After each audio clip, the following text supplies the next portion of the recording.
जब भारत दुनिया की चौथी सबसे बड़ी अर्थव्यवस्था बन चुका है उनके कहने के मुताबिक, तो केंद्र सरकार ने मनरेगा जैसी योजना को तबाह क्यों किया?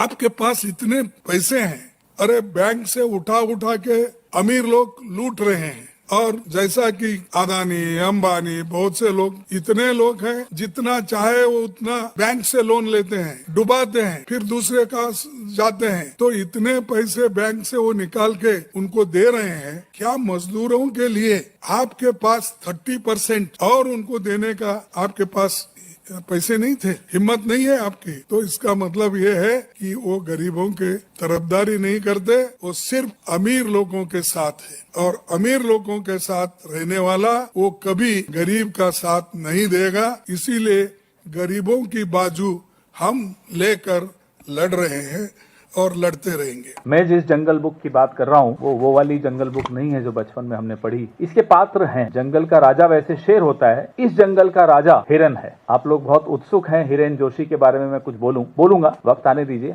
चल रही है पूरा काम चल रहा है। लेकिन हिरन के आसपास इस जंगल में और भी लोग हैं। आज जिस पात्र की हम बात कर रहे हैं, स्कैम यूपी 112, स्कैम अप 112 आप जानते हैं, एक डायल सर्विस यूपी में है। आप 112 डायल कीजिए, सर्विस आपको मिलती है। ये जो 112 है, ये 112 करोड़ का घपला एक ऐसे व्यक्ति द्वारा जो प्रधानमंत्री कार्यालय के बहुत नजदीक, जो उत्तर प्रदेश के मुख्यमंत्री का प्रिय, देश के प्रधानमंत्री का प्रिय, और देश के प्रधानमंत्री के कार्यालय में जिस हिरण की मैं बात कर रहा हूं उनका तो बहुत ही ज्यादा प्रिय, नाम है नवनीत सहगल। अब ये नवनीत सहगल जी जो हैं, कैसे उत्तर प्रदेश के भीतर भ्रष्टाचार के किंग पिन बनकर काम कर रहे थे, इसका खुलासा हाल ही में एक पोर्टल ने किया। उस पोर्टल ने इनकम टैक्स डिपार्टमेंट की एक रिपोर्ट को कोट किया, उस रिपोर्ट के आधार पर अपनी स्टोरी ली। और वो जब हमने पढ़ा, आपने भी पढ़ा होगा, तो एक सवाल हम सबके दिमाग में आया कि भाई जिस व्यक्ति के बारे में इतना खुलासा है, सार्वजनिक पटल पर इतना खुलासा हो चुका हो, तो प्रधानमंत्री कार्यालय को तो जाहिर सी बात है उसके विषय में इससे कहीं ज्यादा पता होगा। फिर भी ऐसे व्यक्ति को